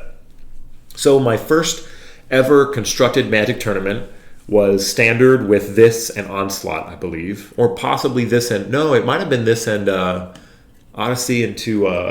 No, it was Onslaught, because... I know that because Silkwing Spider? Not Silkwing Spider. Some giant spider from Onslaught was legal. I remember that. So, I was playing Blue-Green Madness, which had 4 Aether Bursts, and it was a tempo deck that would play cheap units that could grow bigger or kind of cheat some cards into play, bounce enemies and kill them and counter a couple cards. And so I really liked Aether Burst because it seems just obviously better than Unsummon because sure, it costs 2 mana, but in the long run, you're just getting more value out of it. And everyone I saw was playing Aether Burst, and every list I saw was playing Aether Burst. And so I top-8'd that first tournament, which was a JSS, but I lost to... I still remember I lost to Green-White because they played Warship, and my Aether Burst was 1 short, and I couldn't bounce the final Bird to Paradise. And I lost in the top 8. But it was my first construct tournament. I was very proud of that. It's Montana, though. So there were like 16 kids in a Montana card store. So it wasn't exactly the highest level of competition. But later, I went to a regional tournament in Seattle. I traveled, 8 hours to Seattle with my friends to play in regionals. And I was playing a different deck that time. I was playing Green-Black Oversold Cemetery. Fun deck. It had this really cool combo where I could sacrifice a bunch of cards to Nantuko Husk, and Nantuko Husk is just insect that would just grow huge. Then I could kill my opponent, and it was really cool. You could do it all in the combat step, and you would do like 16 damage in a single combat step with some shenanigans, and so it was really cool. So I'm playing against the blue-green deck, the deck that I used to play. Now I'm playing against it in this tournament, and I'm like, sweet, I know what they have. I know how their deck works. My opponent only had 1 mana open, so I was like, sweet. They can't Aether Burst me. I'm just going to kill them. So I attack. They don't block. I do the whole combo shenanigan things. I pump my Nantuko Husk all the way up. And while I'm doing the combo, my opponent was actually a friend of mine, too, from Montana. We both traveled to Seattle. And he's like, wow, you can do a lot of damage. And I'm like, yeah, I can. And I'm so pleased because I've been doing this combo to people at Friday Night Magic for weeks. And I'm like, yeah, I'm beating this friend of mine who I thought was better than me. And yeah, here you go. And I'm all, like, yeah, I'm good at Magic. Here I am. And then he's like, like, okay, how much? And I'm like, it's going to be 18 damage. And he's like, cool, unsummon it. And he just uses the 1 mana version to just bounce it. And that's when I learned a very important lesson, which is even if I think Aether Burst is better than Unsummon, it was not better than Unsummon that day. That day, Unsummon wrecked me. And Unsummon was one of his tech choices that apparently was hot for that format, for that deck, for that reason. And so, oh man, it stung at the time, but it was a very important lesson. It was like, yep, no, I got. Riley was just better than me in that game. I could have played patiently. I could have not gone all in on my Tentuco Husk. I could have spread out my Call of the Claw tokens or whatever, and I probably would have been fine. But no, I just was so confident that Aether Burst was better than Unsummon that I just never even saw it coming. Like, I didn't even know Unsummon, honestly. I probably didn't even know Unsummon was also legal. I just because no one was playing it that I saw. But I was still pretty new at the time, so I wasn't, like, on all the forums or whatever. But, whew, that's a long roundabout way of describing an Unsummon story. So, Unsummon. It's a very powerful effect to just bounce the enemy unit because it doesn't care. It doesn't care about the stats of the unit. And it doesn't care how much that card costs. And so if your opponent plays some giant guard unit, like you just get rid of it with Wing It, that's pretty good. And you'll see the power of that in Hearthstone with a card like Sap. 2 mana, return an enemy minion to your opponent's hand. And Sap will get you. Oh, man. I remember playing a lot of Arena. And I remember talking to my friend. This is really... there was a Riding a Stegodon card, +2/+6, and taunt. And when it dies, you get a 2/6 taunt. And so you would put this enchantment on your unit, and then they would just sap it. And, oh man, it was gross. I know that story because my old roommate Brian Wong was complaining about having 2 saps in his deck and still losing to that buff card. Because they always have 2 of them, you know. So, I like the effect. We certainly want it. But I just feel like I spend a small amount of mana to bounce your thing. I wanted to give it a little more play. So I like that this can just be 2 mana bounce. You can have the exact same inflection point of 2 mana, get rid of your unit, and hit you. But it's not nearly as punishing if you bounce something expensive. Or really, if you bounce any enemy, it's not nearly as punishing because they get some of that mana back. They get at least the 2 mana back, so they're kind of up 4 mana even though you spent 2 mana. And so then also that means Wing It, I guess, is more efficient at bouncing enemies that already cost 0. But you probably still want to bounce like a Tyrantus sometimes with a Wing It.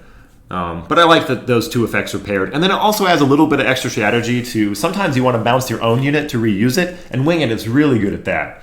So it has that extra bit to it. The original Wing It, I think, was 1 mana, and it gave -1 cost. But 1 mana bounce to me just felt too easy. Especially because we have a little extra mana in our opening turns. So I like where Wing It's at. Ricky. Not only did Ricky get updated art, Ricky got a buff. Ricky's just a simple workhorse card. 2 mana, 0/3 guard. Makes a 0 mana, 1/1 stealth banner.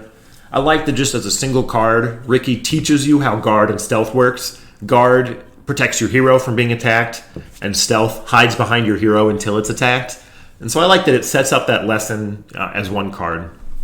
I also like the natural strategy of some decks care about going wide and swarming, like you might want to buff all allies. Ricky is great for that deck. It's a built-in swarm in a pretty simple package. I also like that it sets up a 0/3 guard that your opponent feels good attacking. Because you're like, well, it's rarely wrong to just attack their 0/3 guard. And so you're like, all right, I'll just start killing this thing now. It gives the opponent a little sub-game of like, how quickly can I get rid of this Ricky? And then get through to the Songbird. Sinstone, another workhouse. Just a simple card. 2 mana, 2/3. When it dies, it summons a Zomboid. No keywords, just a 2 mana, 2/3. The Zomboid, of course, has Wither and Death, do 1 damage to the enemy hero. It's just felt nice for just a 2 mana, 2/3 with no keywords. It has to have a nice ability to want to show up in a deck. Because it doesn't have an immediate impact. It's not immediately giving you guard or something like that. It doesn't have long-term survival potential for your hero because it's not gaining life with lifesteal. It doesn't have extra trade potential with something like Wither. It doesn't have the tempo of a banner. So I find that I can actually... I feel like I can make units without keywords pretty powerful because they don't have those normal tools. So I like that Sinstone is a little extra sticky. So for aggro decks that like to keep a board, like maybe they're the similar kind of buff deck to something like Ricky, or maybe they're not a go wide buff deck. Maybe they're a buff deck that uses like Just Cause, which sets an enemy or sets an ally to 6/6. Then something like Sinstone is really good because it keeps units in play. It's hard to get rid of the Sinstone. You often have to kill it in a couple attacks where you kill it, they get the Zomboid, and then the next turn you kill the Zomboid. So that's who it's there for. Just a workhorse. Does good work. Clash is a weirdo. Clash is very, very much a weirdo. 2 mana, both players summon a 4-cost unit and ready yours. So 2 mana to summon a ready 4-cost unit is quite powerful. I imagine for combo strategies, Clash is one of their openings where they play Clash and try to get something really juicy and then buff it and attack you or whatever. But I like the opponent, if that is a combo deck in the metagame, Clash, then other decks are incentivized to run good 4-cost units that stop that combo. So like 4-mana guard units, like there was a 4-mana 1/7 guard for a while. There's some, 4-mana guard units are a good one, or the Phoenix is a really good one. So it reminds me of like Jacko. Jacko gives both players a dark spell, and it creates this incentive that if Jacko's popular in the metagame, to make sure you put a good dark spell in your deck. Or with Capsized, you make sure you put a good water card in your deck. Clash is kind of saying, hey, you should put a good 4-mana unit in your deck. Or conversely, if there's a metagame where there are really good 4-mana units that people don't want to die, like they don't want to leave them vulnerable, you can use Clash to pull 4-mana units out of your opponent's deck and then kill them. In random decks, certainly Clash is kind of bad. Like, I would not recommend that you just run out of Clash just into nothing, like into an empty mana scenario, because it's often likely that the Clash will work out worse for you. I would very highly recommend you save the Clash until you have a board so that you can play the Clash, see what the units are, and then use your board to trade with their unit so that they can't more effectively trade with your unit. Or sometimes you Clash and then you have a removal spell that you get to use on theirs. It's often not ideal in random, like you would rather draw a card that's not Clash, but you still have to try to maximize it once you have it. And so I find that sometimes people cast it in scenarios that are just way too hasty. You got to give yourself a little time and positioning to try to get a good Clash off. Maybe not hasty Clashes. I would say people cast overly optimistic Clashes. Ikaru, simple card. 2 mana, 1/3, no stats, or no keyword, but it's got a spell, Blessing. Give target unit spell shield and +1/+1, and Blessing has banner, so your hero gets +1 attack that turn. Blessing used to give banner to the unit, but the sticky banner was just a little too much. I just dialed down the power level a little bit, mostly because this is 1 mana to give spell shield, so it's one of the best attachment overwrite cards. So if you're trying to overwrite like a curse or an Ents Mask, which is something you'll probably see, I think Puto's in here somewhere. We'll get there. Yeah, we're almost at Ent Mask. Then Blessing is your way to go. This card is also, what's funny about this card is you're like, okay, it's a 2 mana 1/3 with no abilities, and it's got a decent spell. What more to this card could there be? Well, also, the spell is light, but the unit is air. And that's something that I actually am not at all like afraid of doing. So I like that it's a natural, kind of like what Magic would call a gold card. It's kind of naturally a 2-color card, where if you care about having air cards, you like Ikaru. If you care about having light cards, you like Blessing. If you care about both, you really like Ikaru. Or like if you're trying to build around a deck that wants a lot of elements in your discard pile, like you're building around Crystal Hound or you're building around Star Phoenix, well, Ikaru's 2 elements right there. And I think it would be an easy mistake to make when you're making a new card game, and certainly I've been on these teams and I've been in that mindset before, is you're like, well, we can't just waste the goldness of like one element of card on a different element of card. We can't just do that. That's like we can't just waste it. We have to build an entire set around the concept. And so the team would be like, no, none of these in the launch set. We're going to save it. And then we're going to release like a whole set about that. And then we're going to take them away again. And then later we'll bring them back again. And it becomes this whole weird like giant team strategy. And I'm like, no. It's really simple. I have this piece of art. It looks like a little Cupid guy with wings. But he also has this light glowing harp. I don't know. That looks to me like an air unit holding a light spell. It just works, and it's just simple, and it's something you can kind of discover later, as opposed to a whole set loudly waving its arms and saying, "Look, it's about this." I'm like, no, it is what it is. It is a cohesive thematic character, and then there's strategy for you to discover. So I like that. I'm not trying to protect any of these odd or unique mechanics. I'm like just trying to naturally, organically grow them where they are. So Nico, 2 mana, 0/3 armor banner. Start of your turn, you get 1 mana. So this is what people call a mana elf. You know, the OG mana elf was Llanowar elves, which I think we looked at earlier when we were looking at our Leaf Ranger. Magic lately has moved towards 2 mana elves. So like, well, the one I can think of is Devoted Druid, but like Utopia Tree, is that one? Yeah, Utopia Tree. Which was originally printed in, what set is this? Invasion? Wow. So Utopia Tree is a 2 mana, 0/2. Tap, add 1 mana of any color to your mana pool. Magic's kind of moved towards 2 mana accelerators, away from 1 mana accelerators. We're a little bit different, but I do like a 2 mana accelerator. I like that it's hard to clean up as the enemy hero, because just your hero attack's not going to help. But that you can't just run Nico out into an empty board, or into a full board, because Nico will just get eaten up. But also, Nico's good at being buffed because it has armor. So I like this. I like the total package of Nico. It feels like a nice support card. Now that I read Nico kind of looks like a heart card, because it's like a support card. Nico's not there to do the fighting, but it's there to help you. I also am surprised at how not backbreaking the extra mana has felt. Like, I often waste this extra mana, which is so weird. Whereas in a game like Hearthstone, you almost never waste your extra mana. Like if you ramp or gain extra mana, because you have your hero power, you always can like find a way to thread in that mana. At most, you waste 1 mana. But in this game, you actually can waste mana, which I think is important. Actually, I am not in a hurry to add some sort of repeatable hero power or some sort of consistent mana soak. I just want the cards to be the game. So I like Nico, and I am less afraid of mana ramp than I used to be. I think also because we start players off with a little extra mana in the early system, we kind of boost players to 2 mana, and the mana vial kind of boosts them to 3.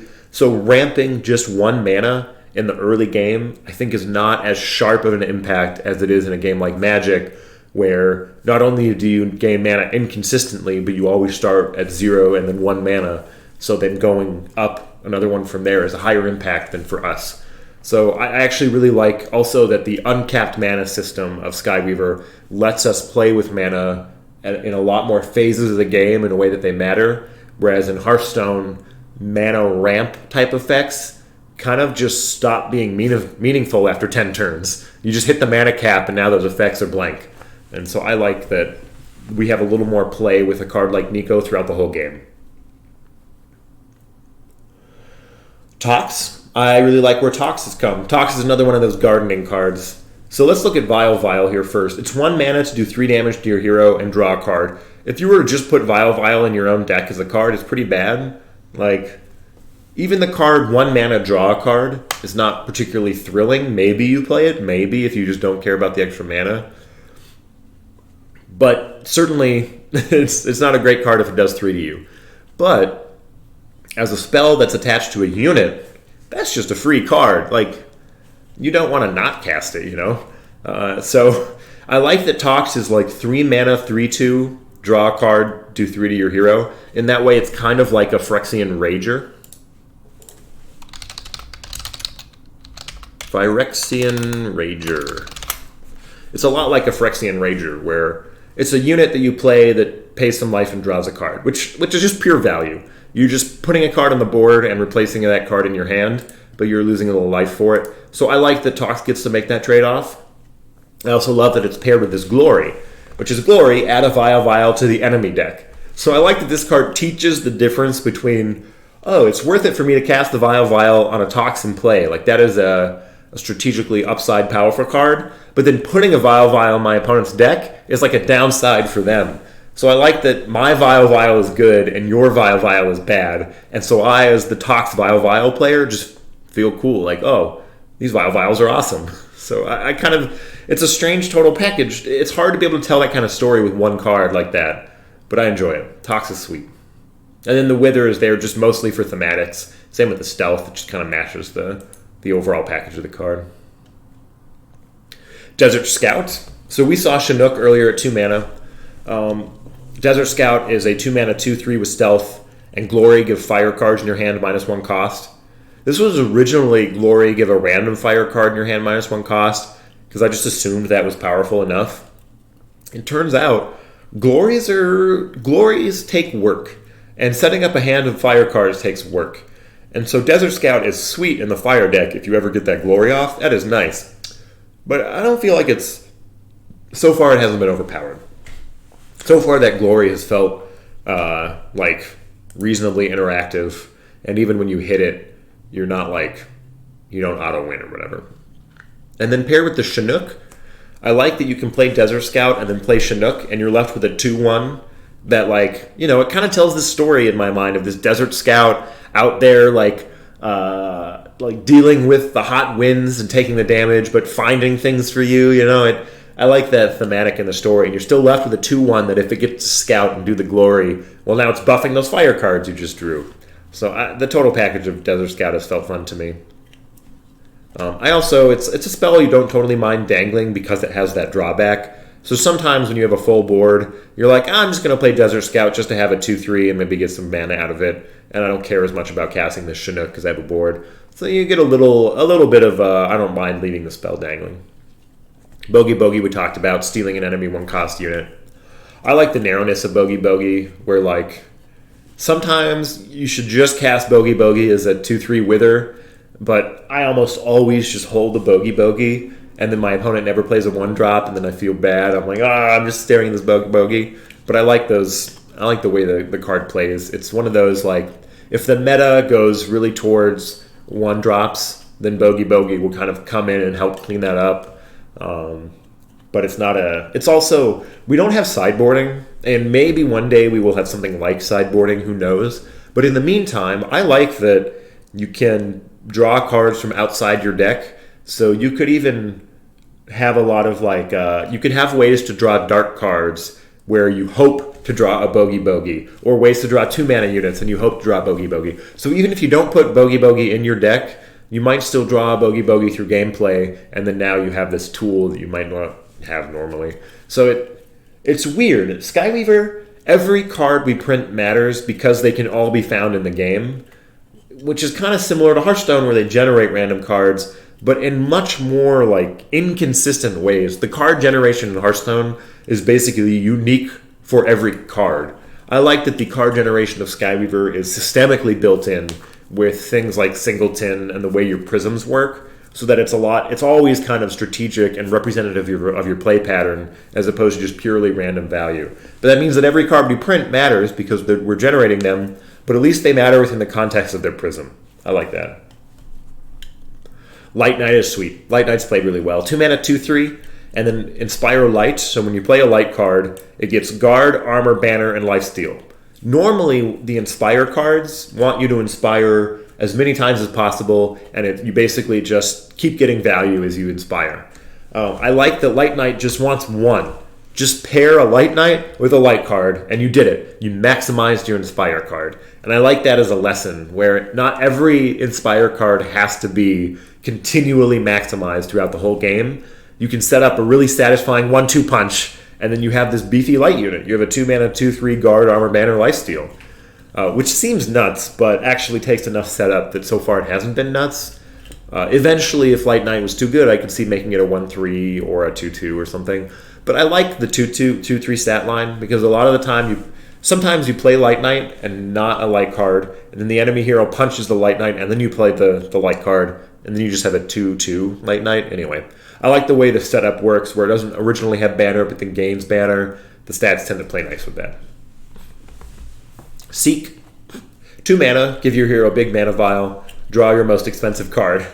So this card's funny because it's kind of free, in that you spend 2 mana and then you get 2 mana, but the freeness of it, because that big mana vial just says spend me to get 2 mana, the freeness of it requires that your hero have space. So you don't want to overwrite something unless you're trying to overwrite like a Roots, then you feel really smart.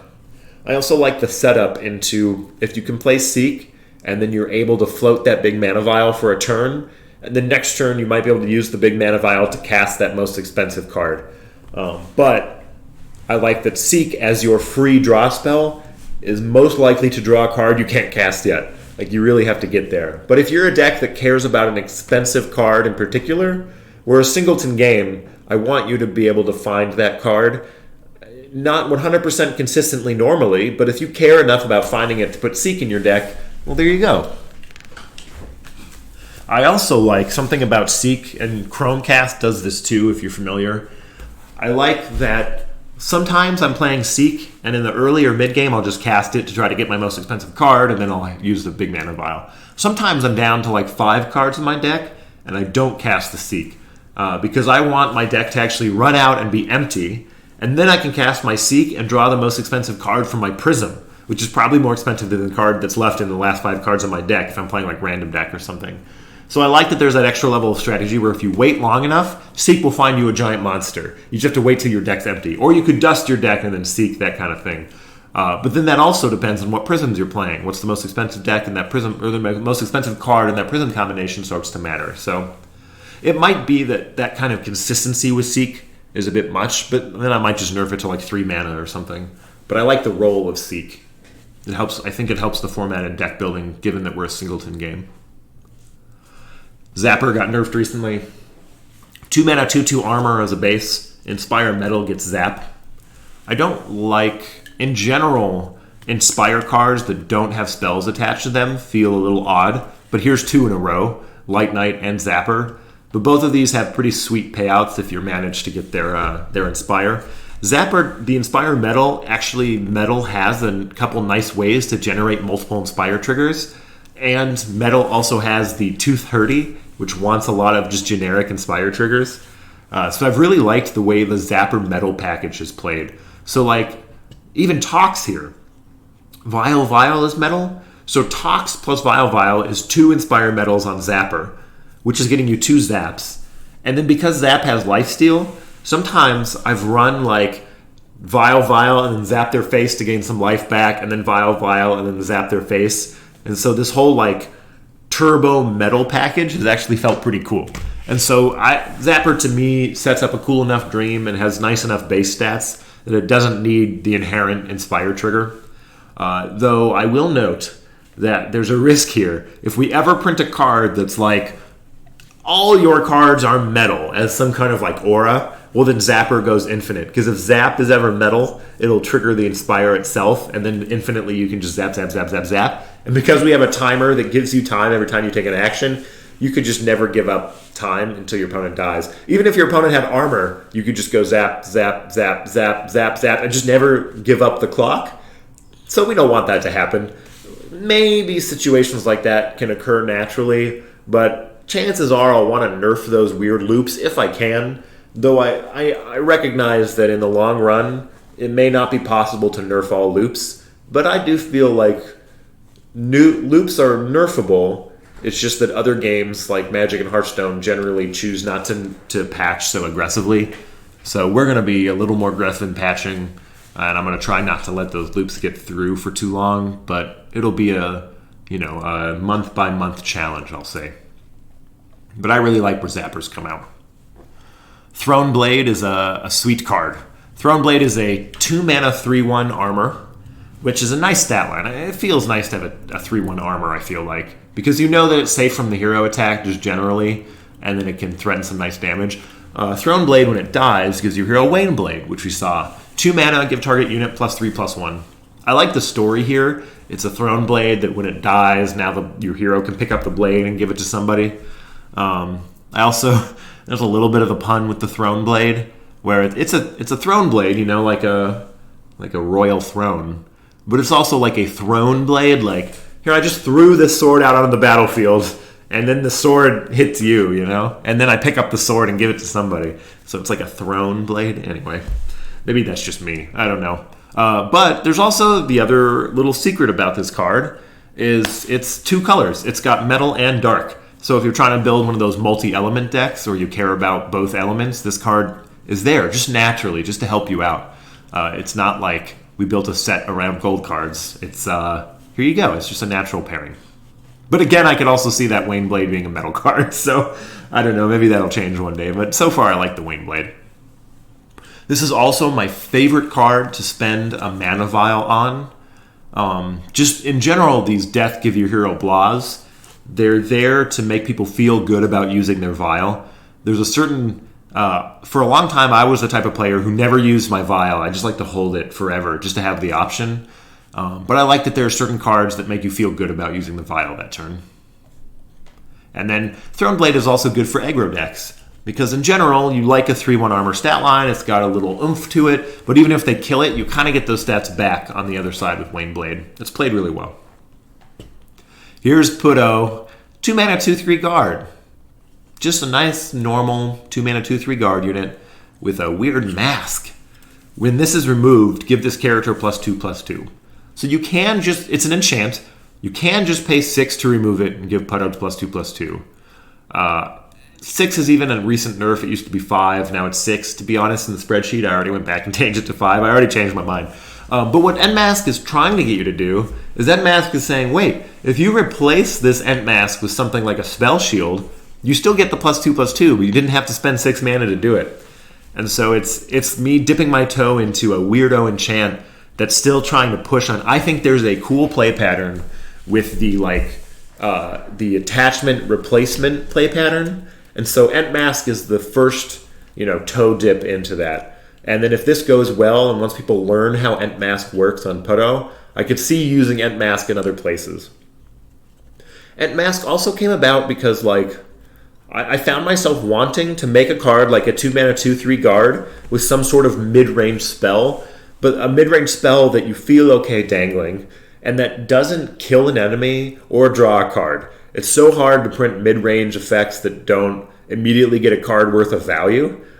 And so I like that the replace this quest to skip the mana cost is there as upside to justify the high cost.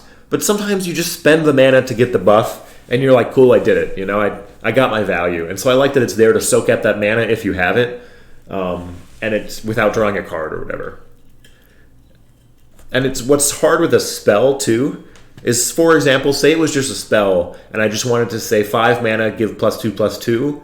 Well, then that kind of has haste, where you play Puto and you give something else +2/+2. So if it was a spell that just said, give this character +2/+2, what does that do if that spell ever gets into your hand? There are ways to do that. So give this character +2/+2 kind of has to be an enchant, so it can't exist in your hand. That's a little weird part about Skyweaver. So I'm glad I found a workaround to make a card that says give this character +2/+2, but doesn't just feel weird and narrow. It has this extra strategy to it. Take Root. Take Root's fun. 2 mana, gain 1 max mana, give your hero roots. So at a baseline, it's a Rampant Growth. 2 mana, gain 1 max mana, which is the old Magic staple. Search your deck for a land, put it into play. Rampant Growth, 2 mana for a permanent ramp. Or Hearthstone had Wild Growth, has Wild Growth, which used to be 2 mana, gain 1 max mana. They nerfed it to 3 mana because it was just too powerful at 2. But also, Hearthstone has such a narrow window for ramp to matter because you hit the max of 10.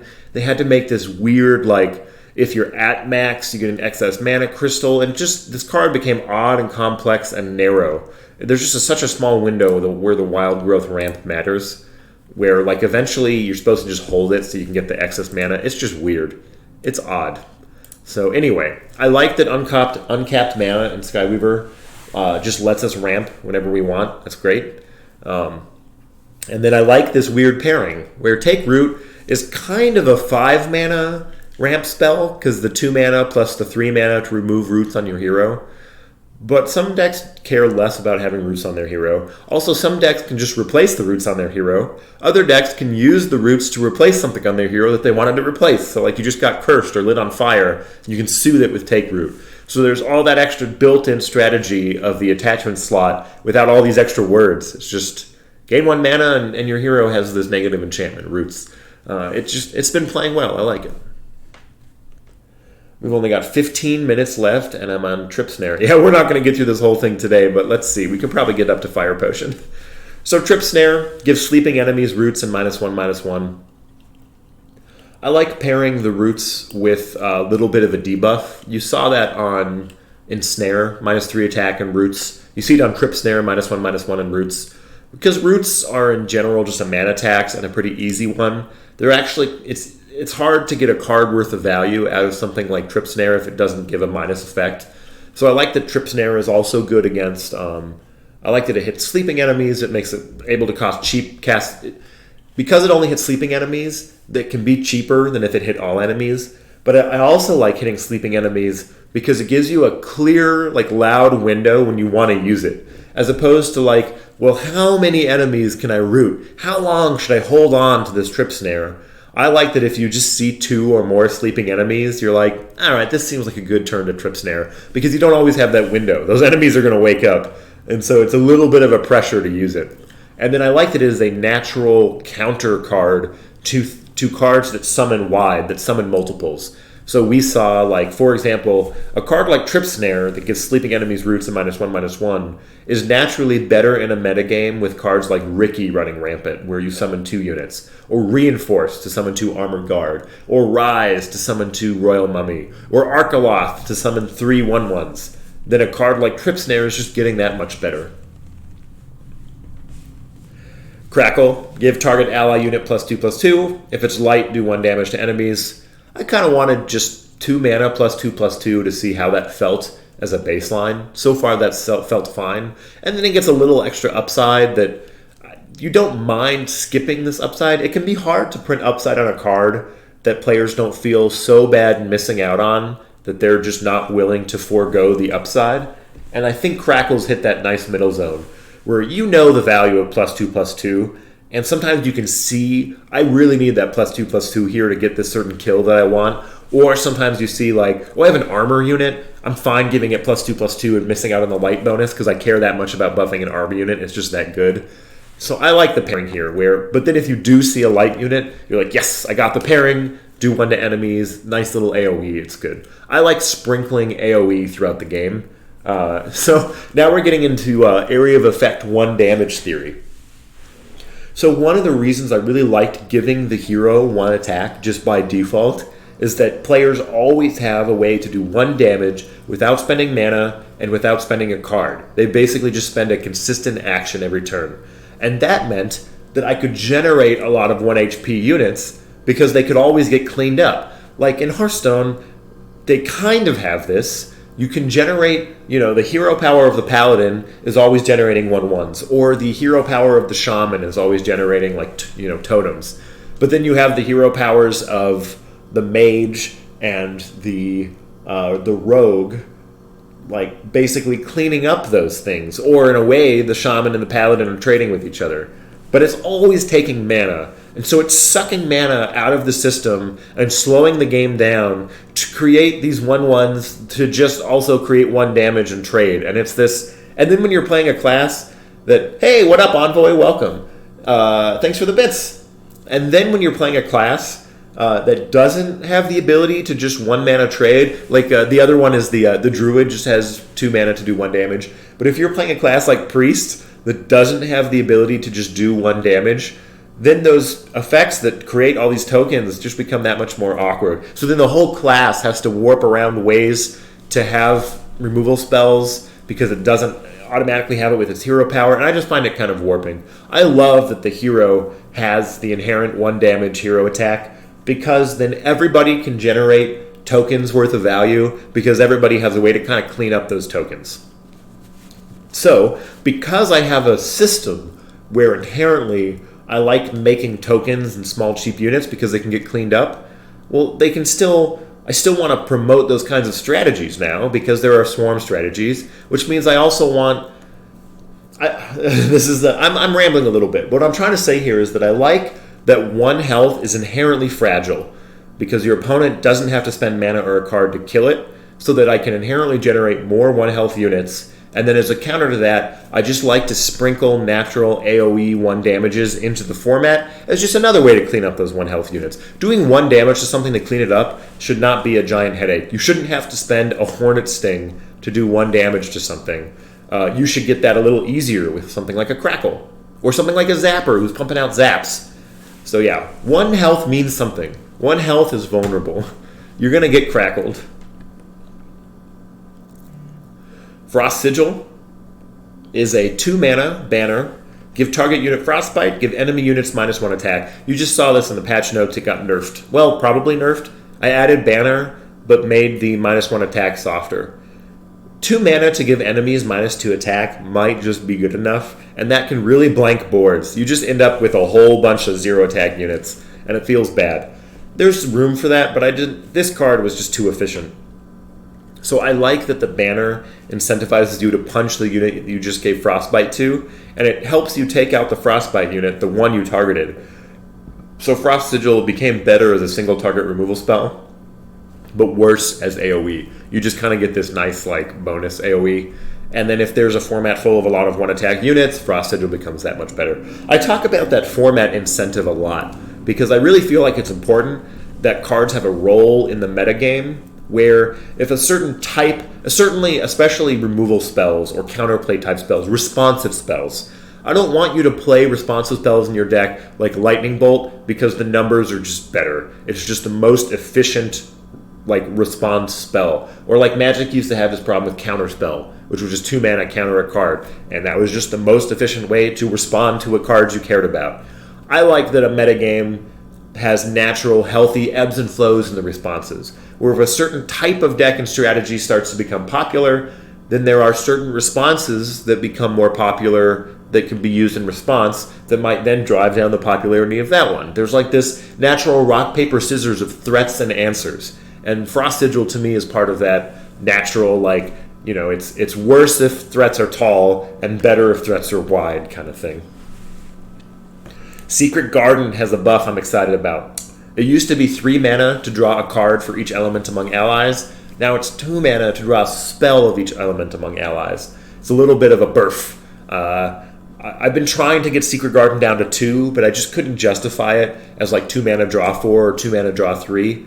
But if it had, I actually think the narrowing of it to only draw spells is a nerf, because the deck needs allies, it needs units to work, because that's what makes Secret Garden draw. But then it's only finding spells, so it's not further reinforcing the board. You kind of need a deck that both wants units and spells. So that's a little bit of an extra restriction around Secret Garden. But I think it'll play a lot better at 2 mana. You feel better. God, it felt so bad to just cast Secret Garden to only draw 1 card when it was 3 mana. But sometimes you just had to do it, but it felt so bad. I like that this just... If I have to cycle Secret Mana for 2 mana to draw a card, just 1 card, I feel a lot less worse about it. Something about 3 mana going down to 2 just makes me feel more willing to cycle Secret Garden when I gotta get it out of the way. Whipvine. We're getting new art for this, by the way, too. It's in the pipeline. We just haven't got it yet. So we're going to replace that odd hanging woman. We're going to replace it with a tongue. Okay, so Whipvine. 2 mana, 1/3 guard Wither. When it dies, you give enemy units roots. I like that it's a satisfying, feel-good defensive option.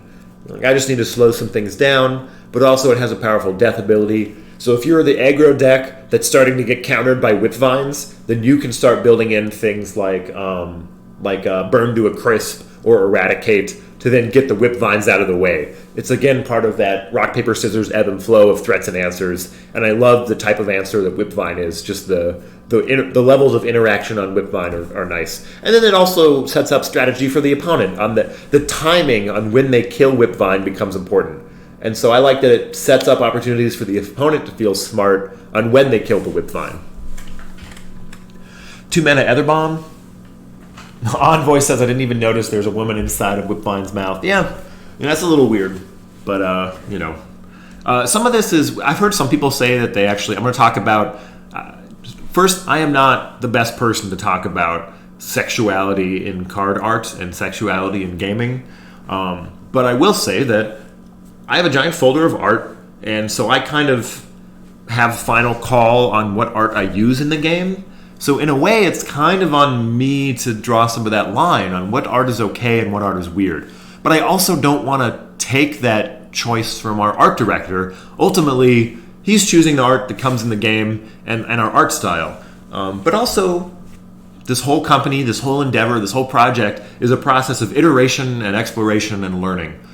So instead of, you've seen me do this a lot with just design philosophy. Instead of writing down the design philosophy and saying, this is the rule that we cannot break, I'm way more about organically exploring and defining the rules day by day. And I like to give art the same kind of leeway, where I like to give them a little flexibility to explore where we feel comfortable and where we feel uncomfortable and that kind of thing. So to me, Whipvine is one of those where I wasn't sure if I wanted this card in the game. It looks a little weird and it's kind of, I don't know, is it objectifying? Again, I don't know. I'm not the best voice for this kind of thing, but it made me feel a little odd. But I trust our art director. Our art director put this in the game, and I want to give our players an opportunity to feel it and respond to it. And I want to give us an opportunity as a company to try it and to see how it makes us feel. So what I would tell you, this is all to say, if there's a piece of art in the game right now that makes you uncomfortable, I don't want you to think that it's a result of our art direction policy to push the envelope or to make you feel uncomfortable or that we think it's fine. We're trying to figure it out too. We want to hear that feedback. And so there's a card like Whipvine. There's a couple cards that have already been, I would say, sexually nerfed. Is that a phrase I can use? And Whipvine's one of them. But it doesn't mean we won't have sexualized characters or cards that are sexy. You know, human culture wants to have things that are sexy. My phone's ringing. Give me just a second. I don't love internet.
All right, if you could read my lips, I just rescheduled an appointment with the bank, which I'm happy about because it was going to be today, and now it's not. Oh man, we're almost out of time, so this will be my last row. We're going to have to remember that we ended on Fire Potion. I was hoping we would end on 2s, but let's get here. So we'll finish this row. Ether Bomb, 2 mana, return all 3 or less units to hand. Ether Bomb used to cost 3 mana and bounce 2 or less, and so it's got buffed twice. Now it's 2 mana, bounce 3 or less. And it's one of those catch-up cards. That's a lot, actually. It's a lot like a Whisk Away, or it's a lot like a Bogey, and that Ether Bomb is there to help you fight cheap units that are doing shenanigans. Like, you just threw out a lot of cheap units or buffed a cheap unit. Ether Bomb's there to reset you. But I also like that there is the build-around strategy of sometimes I want to buff my own units with Ether Bomb, and it's actually really efficient at that. Like, if I have a bunch of units that I want to return to my hand, Ether Bomb's there. Like, yeah, you want to reset a bunch of 1-drops with spells? Ether Bomb's actually pretty sweet. So then I also like that Ether Bomb shines in a metagame where it's both hurting your opponent's development because they don't want to get bounced and helping your deck bounce the units you want to bounce. That's where Ether Bomb shines. So I like that Ether Bomb fills that role. Whereas Fire Potion is a lot more straightforward. Fire Potion is just 2 mana to do 2 damage to all units. It's just literal Pyroclasm. Magic Pyroclasm, 2 mana, do 2 damage to each creature. Or in Hearthstone, they call it Volcanic Potion. I think is what they call it. 3 mana to do 2 to all minions. I don't know. 2 mana seems fine. Here's a Fire Potion. This used to be called Burninate, and I like the name Burninate. Burninate's... Wait, did I just get salt donated to me by Envoy? You can donate salt? I don't know what that even means. I think they're just bits, but they look like salt. That's awesome. Thank you, Envoy. I was going to scare you and say we can hear what you're saying, but I'm not evil. At least I don't think. Yeah, thanks, Envoy. Yeah, I checked. It was muted, but no personal information was divulged if you know how to read my lips. You just know what time I'm eating the bank next week.